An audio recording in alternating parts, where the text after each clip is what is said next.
there. My name is Paula and I'm an INFP. So I use this channel to talk about things related to INFP stuff. And I'm also a writer. So I also occasionally talk about writing and books and things like that. And lately I've been enjoying some cozy mystery books. So I've been reading like some that are really good and then others that are just kind of, they fall flat.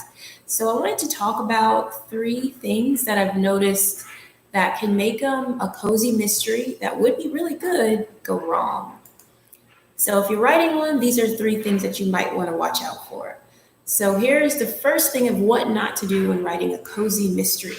The first thing is I don't think it's a good idea to create a mystery that is easily solvable.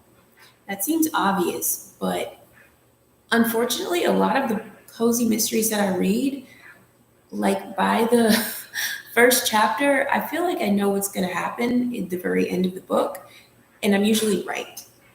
And it makes the whole reading process a little bit boring because I can see what's happening. Sorry.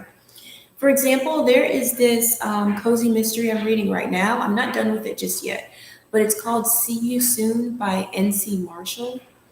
And the writing is really good. That's why I'm sticking with it. Even though, like, by the end of the first chapter, I already had solved the mystery myself. And it's not because I'm a genius, I'm not. It's because it's really easy to solve. And I'll just tell you what it is. So sorry, this is a spoiler. But basically, the main character starts off the book by letting us know that in her past, she got out of a really bad relationship with this man who was abusive and who was very clingy. And so she left town and moved away to get away from him, except she was pregnant and she didn't find out till later. And so she had their child and she never told him that she had their child. But she has to go, but someone who claims that they're her former friend who used to live in that same town emails her and asks her to come back to town to help them, but to not tell anyone. And it's a really weird email, and she hasn't spoken to this friend in a while. So, of course, after reading that, and this wasn't the end of the first chapter, I'm sorry, this was maybe like by the end of the third chapter where she'd given us all this background information. By the end of that chapter, I was like, well, obviously, it's not her real friend who's trying to drag her back into town. It's obviously her ex trying to bring her back to town. But it's taking so long for the main character to figure that out, even though us as the readers, we knew that from the get-go. As soon as she told us she had an abusive ex who tended to stalk women. Duh, of course he's behind everything. So it's irritating to, even when the writing is good in a book, when you can see what's going to happen before the main character can. So writers should create cozy mysteries, even though they're cozy, so they're not super violent and overly complicated. They still need to be a mystery, something that's not easy to solve.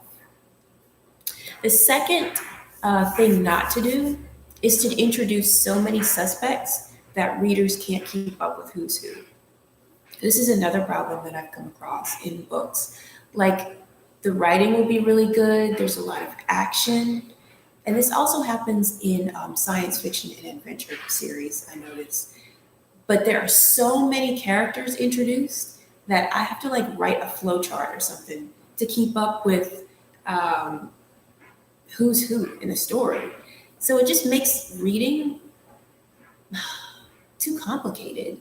Like, I read to give my brain a little vacation from this world, to give myself a little break and relax. But if I can't relax because there's so many characters to keep up with, it makes reading a chore. So that might be something to avoid. And the third thing that can make a good cozy mystery go bad is a conveniently ditzy main character. For some reason, I noticed that a lot of writers feel like their lead female amateur detectives need to be clumsy and not too bright. And those stories usually go back to that initial problem that I noticed in a lot of cozy mysteries, which is that the reader can solve the entire mystery by the end of chapter 1 or 2, because the main character is just not intelligent enough to solve something that's kind of obvious, and that makes the book boring. And it's one of the few things that'll actually make me put a book down. Um, Now, it's okay if the main character isn't perfect. In fact, that's preferable because nobody wants to read about someone who's absolutely perfect. Um, and maybe the main character, one of their flaws is that they act too spontaneously, which can sometimes come across as ditzy. But that's not the same thing as being Phoebe from Friends. And yet, a lot of cozy mystery writers feel like they need to write a book where the main character is basically Phoebe from Friends, which is, that's just not interesting. And it also makes women look bad because a lot of times those books resort to giving their main characters stereotypes that are typically associated with women. Like they make the female detective a bad driver. Um, they make her overly emotional and like hormonal so that she doesn't make rational decisions, but she just acts on whims and emotions. That's very different from having an intelligent character who maybe is a bit too spontaneous sometimes. Um, so it just has to do, I think, a lot with good character development and making characters realistic instead of just stereotypes of ditzy women. That's really annoying. Okay, so those are my 3 suggestions about how to, 3 things to avoid when writing a cozy mystery. Don't write one that's too easily solvable. Don't introduce so many suspects that the audience or the readers can't keep up with who's who.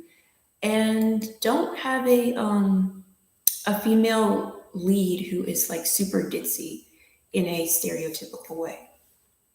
That's it. I hope that's helpful to some writers. Thank you for watching.